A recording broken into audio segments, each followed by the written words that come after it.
Goku and Vegeta have begun working on new godly forms. Meanwhile, Gohan's been doing his own training on Earth, and his progress is shown against Frieza. But now he's aiming for something else. Where will he go next? We'll be covering all that and more in this 9th part of What If Saiyan Tails Grew Back. Not long after Frieza's defeat, of course Goku and Vegeta hear about it, and they're pretty surprised.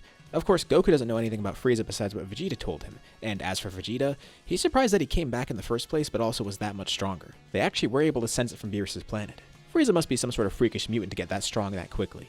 But more importantly, Gohan was able to win, and he was able to get that powerful too. Actually, more powerful. He didn't really have much of a struggle defeating Frieza. Vegeta lets Gohan know that Frieza definitely wasn't that strong when he fought him.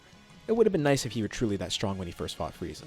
Champa ends up visiting Universe 7, and of course, the Earth food is enticing to him. So, they set up the Tournament of Destroyers. The team here is pretty straightforward to pick. It's going to be Goku, Gohan, and Vegeta at first, and as for the next 2 slots, they're thinking maybe they could put Piccolo on there and probably Krillin, but it might be even better to just put Goten and Trunks on there because they've grown pretty powerful too. From what Vegeta and Goku are hearing, apparently they actually did pretty well against Frieza. Of course, they still aren't nearly as experienced as anyone else on the team, but this could be at least a good way to showcase their power, especially because Goku and Vegeta haven't seen them as Super Saiyan 3s. This is also their first time learning about the form in general. It seems they still have a ways to go before they get Super Saiyan 4, but they do want to see Super Saiyan 3. So the team's decided. The first person to go up is actually Goten. He fights Potamo and is able to knock him out of the ring. Kind of a side note here, I remember a while ago this was kind of like a running joke on my channel where I'd always pair up Goten versus Potamo, and I never really realized that. Like, it was just completely unintentional and just a coincidence. But you know, I'm sure some of you will be happy to see that. We're going back to the basics here. Next he's up against Frost, and Frost is able to poison him. Frost doesn't transform against him right away because Goten doesn't coax him into transforming. But they obviously notice right away that he looks pretty similar to Frieza, so maybe he has extra forms. Next is Goku versus Frost. He gets poisoned as well, and that's when it's noticed that he's actually using the poison needles. But Gohan's up next and has to fight him regardless. Frost gets rid of the poison, and Gohan just one-shots him, simply going Super Saiyan 2 and knocking him clean out of the ring. Following that is Gohan versus Vegeta. I'm sure you all know how this goes. Following that is Gohan versus Kaba, and there's not too much interesting about this fight, besides the fact that they bond over being Saiyans, and they learn the Universe 6 Saiyans don't actually have tails. This whole what if is about Saiyans still having tails, but it's only applied to the Universe 7 Saiyans. So in case you were expecting the Universe 6 Saiyans to have tails, sorry. They're not going to be too relevant to the story regardless, and honestly, even if I included them having tails here, I wouldn't just be giving them Super Saiyan 4 right away in the Tournament of Power when that rolls around. Anyways, let's continue. Next fight is Gohan versus Hit. Thankfully here this isn't a one-sided match. Hit's actually really powerful, and he's got a lot of good techniques to back this up. Vegeta actually thinks he's going to fight next, so he watches this closely, and formulates a strategy to fight Hit. Gohan's strong, but he's not on a godly level. Judging by his fight with Frieza, he is really powerful, but he's still a notch below him and Goku. He wonders what it would look like if Gohan had godly ki, but he's not really interested in training on Beerus' planet. He's just training as he normally is. He's not underestimating Gohan either. They recognize his great potential. It's just that he's naturally disadvantaged without having godly ki. They wonder what his true power looks like, because him in Super Saiyan 4 was enough to defeat Frieza pretty easily. But against Hit, that's going to be a lot tougher. They're not even sure how they'll fare against him. For this entire fight, Gohan's in Super Saiyan 4, and he's trying to learn his way around Hit's techniques. And the issue isn't really the power here, it's Hit's abilities. He is a much more experienced fighter than Gohan, and his abilities are way too unique for Gohan to counter. But Gohan thinks there still is a way to win here. He'll need the perfect opportunity, and he really only has one shot at this because after he reveals this, Hit will know how to counter against it. Especially because right now, Hit doesn't know Gohan's catching on to his techniques. He's learning to predict his moves. Basically like Goku did. Hit is impressed with Gohan, but he aims to finish the fight right now, attacking Gohan and utilizing Time Skip. But just as he activates Time Skip, Gohan reacts. There's a bright flash of light. Not only does Gohan predict Hit's move, but it breaks the pocket dimension of the Time Skip as well. And Gohan puts all of his power into this, not holding anything back. He lands a direct hit on him, no pun intended. And right as the punch lands, he puts all of his ki into it too, engulfing Hit with a ki blast that sends him out of the ring, with the pocket dimension shattering, and everyone in the stands really confused besides the gods and Goku and Vegeta. But Goku and Vegeta get a closer look at Gohan and see he looks slightly different. Plus, his powers increased dramatically. It still looks like he's in Super Saiyan 4, but there's sparks of electricity around him. His hair is slightly sharper, and his fur looks like a slightly different color. It's not a major change, but they could tell it's definitely a change. You know, those sparks of electricity remind them of Super Saiyan 2. And then it hits them. How could they forget? They were working on combining Super Saiyan Blue with Super Saiyan 4, and Super Saiyan 4 in the first place is just Super Saiyan and Wrathful together. They even combined Super Saiyan God with Wrathful. At one point they did have the idea of combining Super Saiyan 2 with it, but they thought it wouldn't really matter. And theoretically, they're probably able to do that right now if they wanted. It wouldn't take much time to get down, but the thought completely slipped their mind. And it gets them to realize that's exactly what Gohan's doing here. The form Gohan's using right now is what he calls Super Saiyan 5, the combination of Super Saiyan 2 and Wrathful. Even more impressive than that temporary full power state he took against Buu. It was a pretty simple realization for Gohan. He didn't even know Goku and Vegeta were working on similar things, and they're both pretty impressed. Rage has always given power to Gohan, so he thought combining the two forms that utilize that would be a really good idea. Plus, it's very straightforward. He's surprised he didn't try it sooner. He knew Hit was dangerous, and if Hit was allowed to kill, Gohan might have lost here. He doesn't know how the fight would have gone against a non-restricted Hit, so he wasn't going to take any chances. Hit's pretty impressed with that showing, although Vegeta and Trunks are a bit bummed because they didn't get to fight at all. Gohan's aiming to go beyond this though.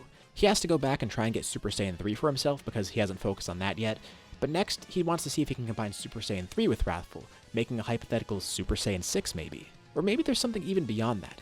Maybe he's thinking too small by just combining Super Saiyan forms with them. What if he has some other form he doesn't even know about? Goku and Vegeta are still perfecting their next form too, but they're excited to see what Gohan's going to be capable of. Even without Godly Ki, he's grown really powerful. The most surprising thing is Super Saiyan 5 Gohan is actually above them in terms of power right now. Their peak is Super Saiyan Blue. However, they've obviously been working on combining with Wrathful for a while. It's a shame they didn't get much time in the time chamber because otherwise they would have been able to do that here. The reason being, the time chamber was never rebuilt because there was just never any reason to. So it still has the same limit as before, and theoretically he could just rebuild it whenever, but he hasn't done that yet and they didn't have that extra time to train in there. Otherwise, I think they would have been able to do this by now. Either way though, everyone's looking ahead to their next forms. Let's move on. Of course, Zamasu is watching the tournament. So whose body would he decide to steal here? I think it would end up being Gohan. Sure, he did get to see Goku fight, but Goku didn't actually use any of his godly forms here. Plus, based on the showing here, Gohan was the stronger one. He was part of the most intense battle, and there's another factor here too. The fact that future Gohan is the time traveler here in this scenario. I think it would make sense for him to go after Gohan's body. Even though he's not making a mockery of the gods like Goku and Vegeta are, still, he's going to be a powerful vessel, and he is a sinner. So there's two ways he can go about this. He could steal future Gohan's body, but he decides to go for the present Gohan. Of course, this is all happening in an alternate timeline just like Goku Black. As far as he knows, present Gohan is the stronger version because he doesn't really know much else about future Gohan right now. Plus, he still wants to personally kill future Gohan. Like, yeah, he could steal his body and then just kill him that way, but that won't be as fun. He wants to kill him while he's still him. As for present Gohan, he'll just be a means to an end. So that's what he does. Zamasu steals Gohan's body, and we have Gohan Black. What's been going on with future Gohan though? Thankfully he was able to save the past timeline, and he no longer had to deal with the androids here. And eventually when Cell did show up in this timeline, he was able to deal with him before he became too much of a threat. Gohan did keep training though, knowing he was basically the last beacon of hope. The only person who really could do anything to defend this timeline. After seeing what Vegeta was capable of, he started working on that same thing too. It was pretty simple in principle. He already had mastered Super Saiyan and he just had to find out a way to combine it with Wrathful. Some point down the line, he was able to do so, which means Shin and Kibito consulted him for help because Babidi showed up on Earth at some point. Thankfully, by having Super Saiyan 4, future Gohan was more than powerful enough to deal with them. He actually did have Super Saiyan 2 as well, and that's really all he needed here. He'd probably even just use that in the fight just to not give any more energy to Babidi than he needs. So Babidi and Nabor were stopped pretty easily, and Boo was never revived. This turned out really well for him. Gohan's actually been enjoying his life here in the future. Society has been rebuilt, and he's pursuing becoming a scholar now. He actually ended up getting a relationship with some girl he knows too. Future Videl, of course. Gohan's living a much better life. Even though all those terrible things still happened, he was able to move past it. And that's exactly why he wants to protect everything now. He is taking his training seriously. He became a scholar, but he still has that time to train just in case. He knows the importance of it. So he takes some time off planet to train with Shin and Kibito. It's not a lot of time, but just enough to actually break the Z-Sword. Elder Kai is freed, and he ends up getting the ultimate ritual as well. This is perfect for him too because it means less training for him. He does want to grow as strong as possible to protect Earth, and he doesn't mind taking a shortcut for that.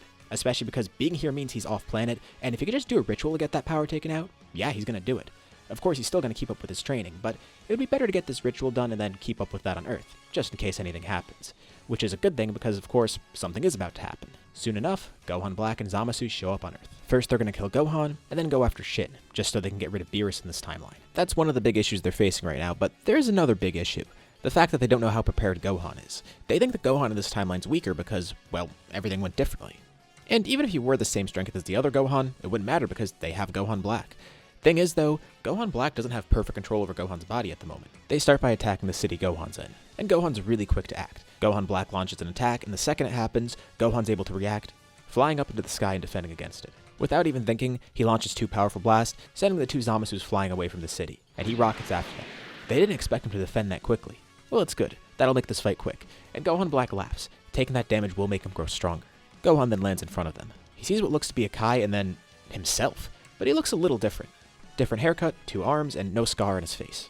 He's not going to question it though. He actually can sense Gohan Black as well because it's Gohan's body. Even though Zamasu is a god, he's in the body of a mortal using the power of a mortal. There's still some divinity within there, but right now he's not utilizing any of that. So from his ki, Gohan could tell that this is somewhat similar to him. Again, he's not really sure why, but he's not going to ask questions. Who cares if this guy looks like him or not? He is a very serious fighter, and he's not going to lose everything he's worked to build back up. He's not sure why Akai is here too, but he saw him trying to attack the city, and by default he's an enemy. First, he lifts up a hand, launching a blast that disintegrates Zamasu. Gohan Black's pretty taken aback by this because of how quickly he's acting. Gohan Black then feels a sharp pain as Gohan disappears from his sight, hitting him with a really quick attack. He must have just lost focus. There's no way he's actually faster than him. But sensing his ki, he does feel really powerful. He doesn't notice it at first, but right now future Gohan is using his ultimate form. Gohan Black unfortunately can't transform just yet. In his base he is pretty powerful, especially because it's the past version of Gohan. But future Gohan is far stronger than he thought.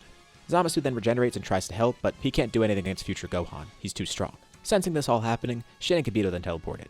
And just as they get there, they see Gohan preparing his final move against Gohan Black. In that very last instant, they notice he's wearing a Batara earring and a time ring. Of course, they see Zamasu too, and see he's also wearing a time ring. They know who Zamasu is. They don't know who this Gohan doppelganger is. But Gohan wastes no time. He kills Gohan Black, and then sets his sights on fighting Zamasu again. He didn't know Kais could regenerate. He's glad to see Shin and Kibito here though, and they don't know what he's talking about.